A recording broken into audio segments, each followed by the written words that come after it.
지난번 유시민 이사장과 홍카레오 합동 방송을 할 때 이런 말을 한 적이 있습니다. 댓글을 보지 않는다. 그래서 나는 무슨 악성 댓글이 있는지 모른다. 그런 말을 한 적이 있습니다. 그때 댓글 보지 않는다는 말은 일반 언론 기사에 나와 있는 그 댓글을 이르는 것이고, 요즘 홍카콜라나 저희 페이스북의 댓글은 다 읽고 있습니다. 다 읽고 때로는 답변까지 합니다. 그러나 댓글 중에서 상당히 모욕적인 투의 댓글은 참 기분 나쁘죠. 제가 82년도 공직에 들어와서 지금 37년째 공적 활동을 하고 있습니다만은 두 가지 문제만큼은 지난 37년간 분명하게 입장을 정하고 살아왔습니다. 그 첫째가 부패 문제입니다. 홍준표가 부패에 연루되었다. 그것은 참을 수 없는 모욕이죠. 지난번에 성완종 사건 때가 그랬습니다. 참으로 견디기 어려운 1년 6개월을 보냈습니다. 또 하나가 제가 참기 힘든 문제가 여성 스캔들입니다. 저는 공직 생활을 시작한 이래 처음에는 술집에도 가고 보통 사람들과 똑같이 행동했죠. 그러나 91년 3월에 광주지검의 조직폭력 수사를 하러 내려간 그 시점부터 지금까지 28년 동안 나는 술집을 가지 않습니다. 여자가 나오는 술집은 절대 가지 않는다. 그것은 여성 스캔들로 인해서 내 공적 활동이 비난을 받을 우려가 있기 때문입니다. 그래서 91년 3월 광주지검부터 시작해서 지금까지 나는 여성이 있는 나오는 그런 술집은 가지 않는다. 부득이하게 가야 할 경우가 생기더라도 30분을 넘기지 않고 바로 나옵니다. 어떤 핑계를 대서라도. 내 기억에 그 핑계를 대고 나온 게 두세 번이 있는 것으로 기억을 합니다. 그리고 제 차에는 어떤 이유가 있어도 이유로도 여성을 태우지 않는다. 제 집사람 외에는 내 차에는 태우지 않는다. 오해가 살 우려가 있기 때문입니다. 그리고 어떤 이유로도 사무실이나 특정 장소에서 여성분과 1대1로는 만나지 않는다. 그렇게 만나면 또 구설수에 오를 수밖에 없기 때문에 국회에 있을 때도 내 방에서 여성분이 찾아오면 1대1로 만나지 않고 반드시 참모를 불러서 같이 만났습니다. 당대표 할 때 찾아오는 분들이 많죠. 그러나 누구라도 어떤 여성이 우리 당직자라도 여성 당직자는 들어올 때 혼자 만날 일이 있으면 반드시 대표실의 직원을 불러서 3자가 만나는 형태로 해왔습니다. 그래서 최소한 홍준표가 공적 활동을 하는 동안 부패 문제와 여성 문제로부터는 자유스러워야 한다. 오해가 받지 않도록 해야 한다. 그 원칙을 지켜왔습니다. 내가 오늘 이 말씀을 드리는 것은 최근 댓글에서 어처구니 없는 말들을 보았기 때문입니다.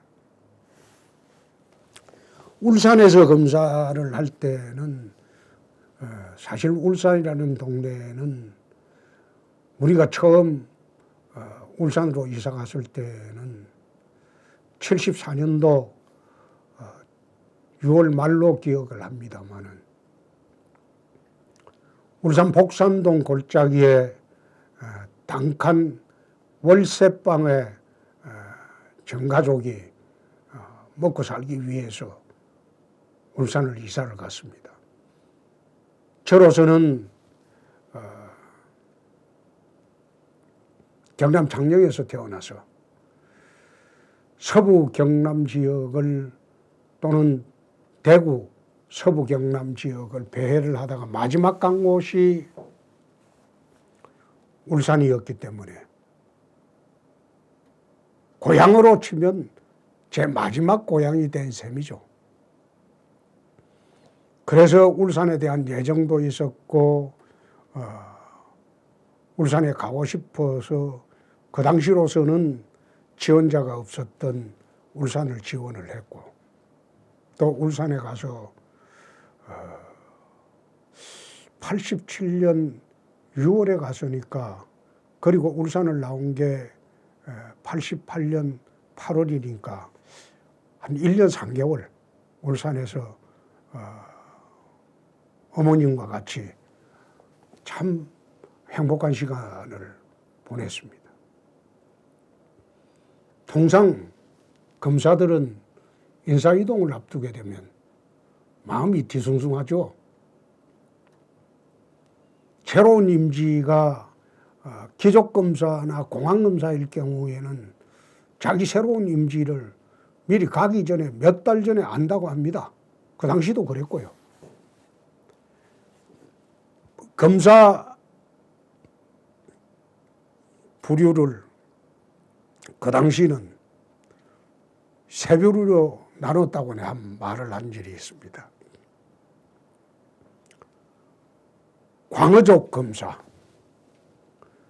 자기가 가고 싶은 곳을 6개월 전에 자기 선택으로 갈 수 있는 검사, 그 다음에 도다리족 검사, 자기 가고 싶은 것을 1개월 전에는 알 수 있는 검사, 그리고 자부족 검사, 그것은 인사발표 사흘 전에 법무부로부터 통보를 받아야지 아는 검사, 그렇게 분류를 했을 때 저는 대부분 기억이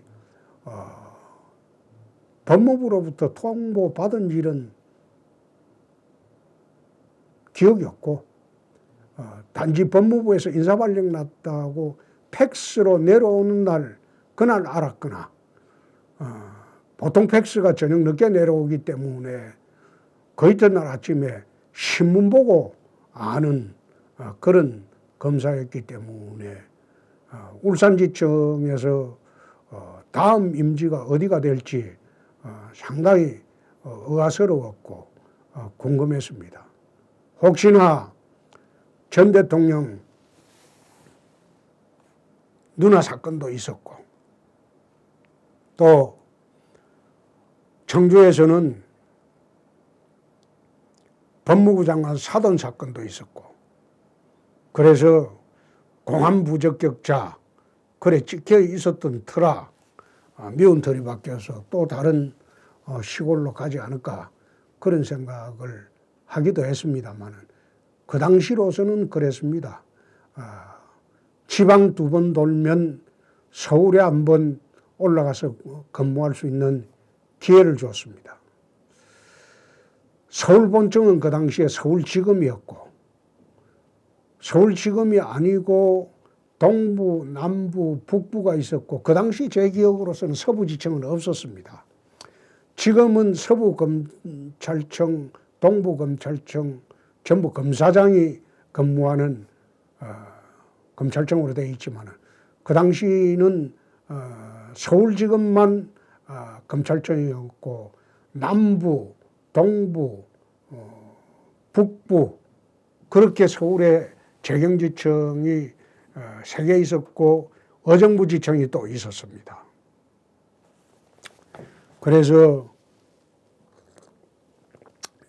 이번은 서울 근교로나 서울 근처로나 보내주지 않을까 그 생각으로 집사람하고 이제 의논을 내보니까 집사람이 서울에 개포칠동에 전세를 안고 24평짜리 아파트를 하나 구해놓았다. 전세 안고 산 집이기 때문에 그 당시에 크게 비싸지 않았죠. 주공 아파트였죠. 그래서 만일 서울 발령 나게 되면 그 아파트에 은행 대출을 받아서 전세금을 갖고 올라가면 된다. 그 준비는 미리 다 해놨다.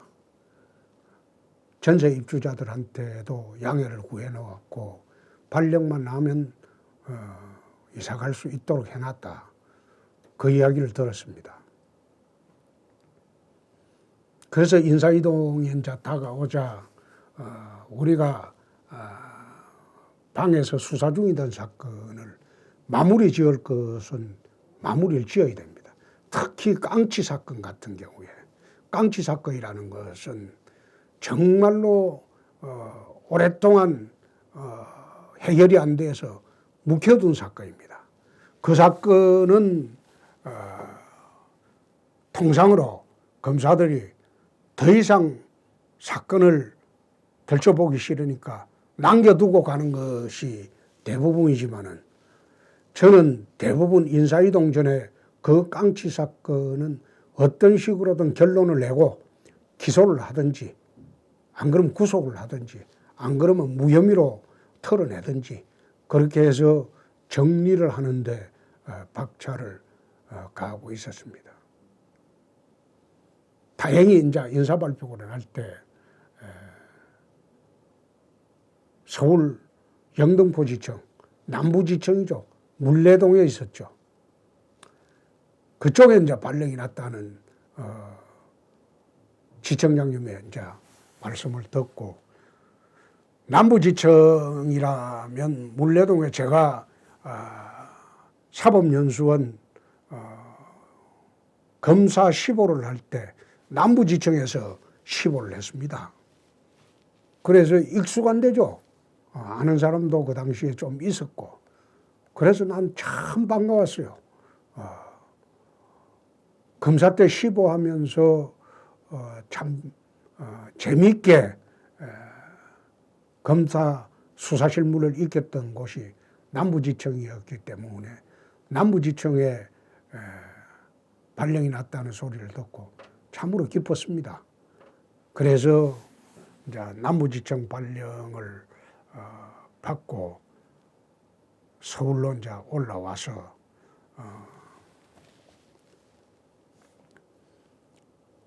개포 7단지 24평짜리 주공아파트에 중앙난방식이었습니다. 그때는 처음으로 살아본 데가 중앙난방식 그런 고층 아파트입니다. 지금도 개포 7단지가 그 아파트는 그대로 있죠. 재건축을 아직 할 필요가 없죠. 처음 그 아파트에 입주를 했을 때 정말로 우리 어린 애들하고 그게 꿈이냐 생시냐 할 정도로 기뻤습니다. 입주한 첫날 누워 있어도 잠이 안 와서 새벽까지 뜬 눈으로 보냈습니다. 그만큼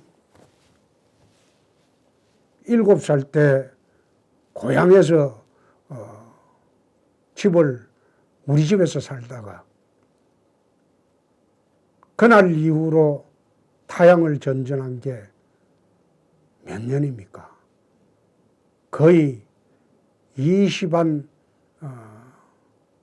5, 6년을 타향에서 전전하면서 하숙집, 남의 집을 전전하다가 저로서는 내 집을 가져본 게 서울 남부지청 검사로 발령받을 때 비록 은행 대출로 전세금을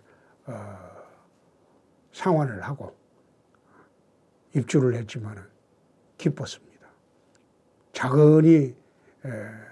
차근차근 월급 모아서 은행 대출만 받으면 이건 내 집이 된다.